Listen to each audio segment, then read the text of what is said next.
శ్రీమాత్రే నమ. జయ గురు దత్తాత్రేయ నమ. ఈ వీడియోలో మనం 2024 సంవత్సరం ఏప్రిల్ నెల మాస ఫలితాలు కన్యా రాశి వారికి ఏ విధంగా ఉంటాయి అన్న విషయాన్ని మనం ఈ వీడియోలో పరిశీలిద్దాం. కన్యా రాశి వారికి మరి ఈ నెల గ్రహాల స్థితి పరిశీలిస్తే ఒక 7 గ్రహాలు 6, 7, 8 స్థానాల్లో ఒక మాలికా యోగాన్ని ఏర్పరచుకోవడం జరిగింది. సో ఈ కారణం వల్ల ఏంటంటే ఈ గ్రహాలు 6వ స్థానం అన్నది కొంతవరకు శత్రుస్థానం, 8వ స్థానం అన్నది ఒక ఆకస్మిక విషయాలకు కారణమవుతుంటుంది. కాబట్టి మొత్తం మీద ఈ నెల ఈ రాశి వారు చాలా జాగ్రత్తగా వ్యవహరించవలసి ఉంటుంది. అయితే వీళ్ళకి అదృష్టకరమైనటువంటి విషయం ఏంటంటే ధనాధిపతిగా భాగ్యాధిపతిగా ఉన్నటువంటి శుక్రుడు 7వ స్థానంలో ఉచ్చలోకి మారడం జరుగుతుంది. సో ఒక విధంగా ఆర్థిక సంబంధించిన విషయాల్లో చాలా అనుకూలమైన స్థితి ఏర్పడడం జరుగుతుంది. పూర్వపుణ్యం వలన, స్త్రీల వలన, మీ యొక్క వాక్చాతుర్యం వల్ల మీకు సౌకర్యవంతమైనటువంటి జీవితం ఈ నెలలో లభించబోతుంది. ముఖ్యంగా వివాహ ప్రయత్నాలు ఫలించే అవకాశం ఉంది. అలాగే ఏదైనా కారణాల వల్ల కొంతకాలంగా విభేదాలు కానీ, వృత్తిరీత్యా భార్యాభర్తలు ఒకరికొకరు దూరంగా ఉన్నవాళ్ళు మరి ఈ నెలలో ఒక చోటకి వచ్చే అవకాశం ఉంటుంది. అలాగే వివాహం కూడా మీకు ఈ నెలలో నిర్ణయం అవడం అంటే సౌఖ్యం లభించే అవకాశం ఉంది. మొత్తం మీద వివాహ సౌఖ్యం ఏర్పడుతుంది. అలాగే ఈ నెలంతా కూడా ఎక్కువగా విందు వినోదాల్లోనూ శుభకార్యాల్లో పాల్గొంటూ ఉంటారు. వాళ్ళ స్థాయిని బట్టి, అవకాశాన్ని బట్టి విహారయాత్రలో పుణ్యక్షేత్రాలు దర్శించడం లేదా వివాహ వేడుకల్లో పాల్గొనడం, కొంతమందికి విదేశ ప్రయాణాలు కూడా అనుకోకుండా చేయవలసి వచ్చే అవకాశం ఉంటుంది. కాబట్టి మొత్తం మీద ఈ రాశి వారికి ఆర్థిక పరంగా సంతోషకరమైన వాతావరణం ఉంటుంది. 6వ స్థానం యాస్టీజ్గా మీకు శని భగవానుడు కొంతవరకు వృత్తి సంబంధించిన విషయాల్లో అనుకూలమైన ఫలితాలు ఇవ్వడం జరుగుతుంది. మరి ప్రస్తుతం ఈ నెలలో ఇంచుమించుగా నెల ఏప్రిల్ 23 దాకా కుజుడు కూడా 6వ స్థానంలోకి రావడం జరిగింది. ఇది కంప్లీట్గా మీకు ఒక విజయ అవకాశాలు చాలా ఎక్కువగా రావడం జరిగింది. ముఖ్యంగా క్రీడా రంగంలో ఉన్న వాళ్ళకి, అలాగే ప్రభుత్వ ఉద్యోగం కోసం ప్రయత్నం చేస్తున్న వాళ్ళకి కంప్లీట్గా ప్రత్యర్థులపై విజయాన్ని సాధించే అవకాశం ఉన్నది.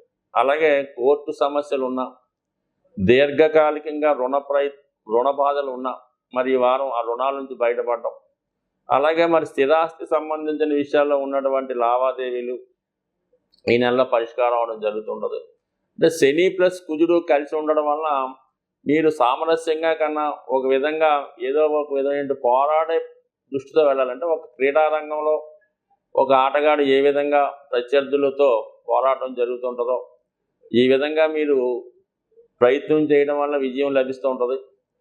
అంతే తప్ప అదే అవుద్ది అనుకుంటాం మాత్రం అలా వాయిదా పడుతుంటుంది. మన జాతకాల్లో కొన్ని గ్రహాలు మనకు అనుకూలమైన స్థానాల్లోకి వచ్చినప్పుడు ఆ సంబంధించినటువంటి ప్రయత్నాలు మన సాధ్యాన్ని బట్టి చేస్తే జరుగుతాయి తప్ప ఎట్టి పరిస్థితుల్లో కూడా వ్యక్తిగత ప్రయత్నం లేకుండా కూడా ఏ కార్యక్రమం కూడా జరిగే అవకాశం లేదు. కాబట్టి సాధ్యమైనంత వరకు ఈ సమయంలో కోర్టు సమస్యలు, పోలీస్ స్టేషన్ సంబంధించిన సమస్యలు, భార్యాభర్తల మధ్య ఉన్నటువంటి విభేదాలు, అన్నదమ్ముల మధ్య ఉన్నటువంటి సమస్యలు మరి ఈ నెలలో మీరు ఖచ్చితంగా పరిష్కరించుకోవచ్చు. దానికి ఖచ్చితంగా శుభం కార్డు పలికే అవకాశం ఉంది. కాబట్టి కొంత ప్రయత్నం మీరు చేయండి. అయితే మెయిన్ మైనస్ ఏమొచ్చిందంటే మీ కన్యా రాశి వారికి రాశి యందు సంచరిస్తున్నటువంటి కేతు ప్రభావం వల్ల ప్రతిదీ అనుకుంటారు, ప్రారంభ శూన్యత్వం ఉంటుంది, మధ్యలో ఆగిపోవడం జరుగుతూ ఉంటుంది. ఏదో విధమైన ఒక జాలి, ఒక మానవతా దృక్పథం పోనీలే అనుకోవడంతో ఇవి అలా జరుగుతూనే ఉంటాయి. మీకు రావాల్సినటువంటి కష్టాన్ని ఇతరులు అనుభవిస్తూ ఉంటారు.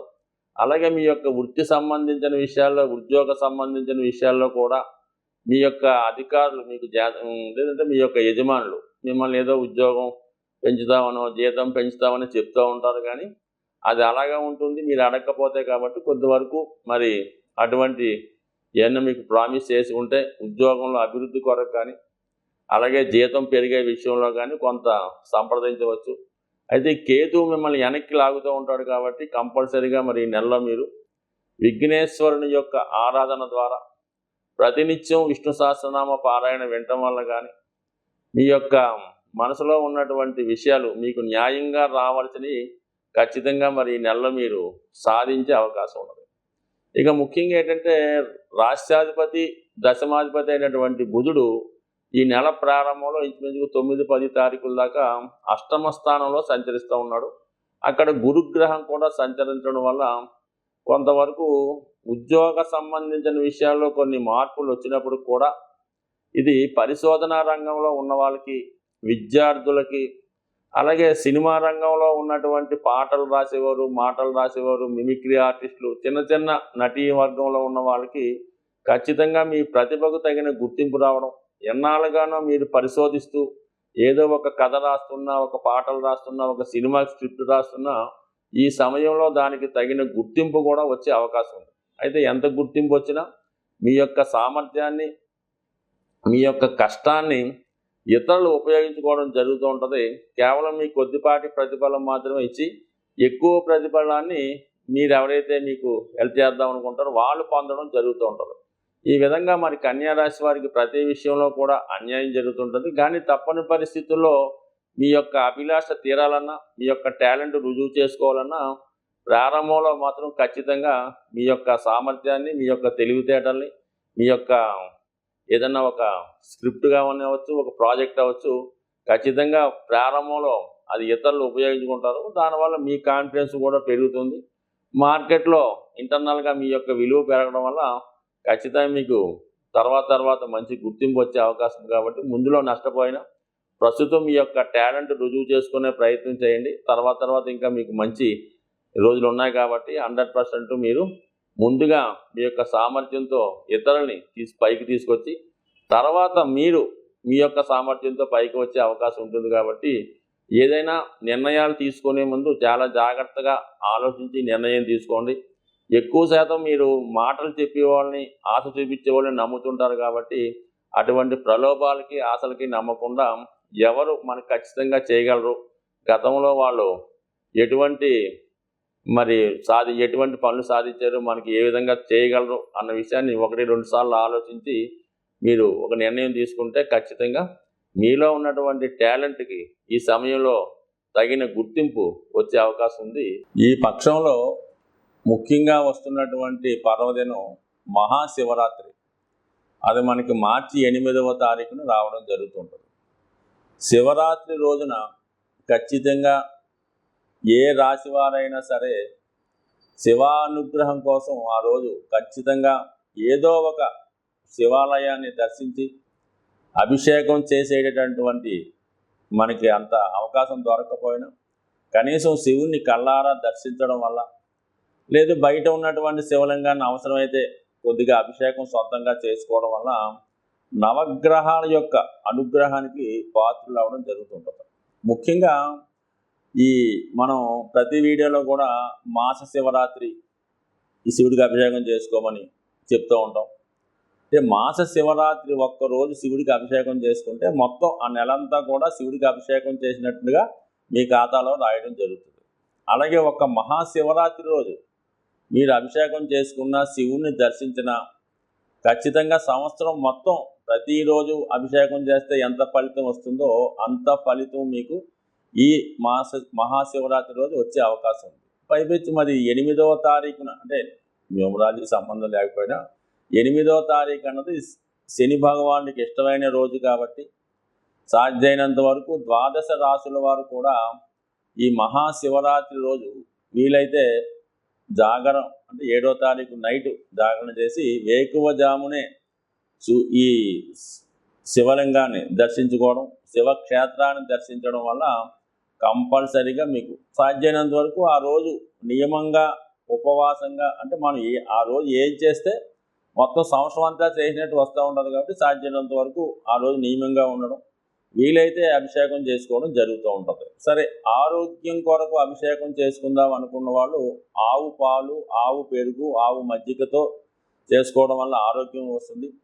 ఐశ్వర్యం కోసం ఎవరైతే అభిషేకం చేద్దాం అనుకున్నారో వాళ్ళు చెరుకు రసంతో కానీ పంచదారతో కానీ అభిషేకం చేయడం వల్ల ఐశ్వర్యం వచ్చే అవకాశం ఉన్నది.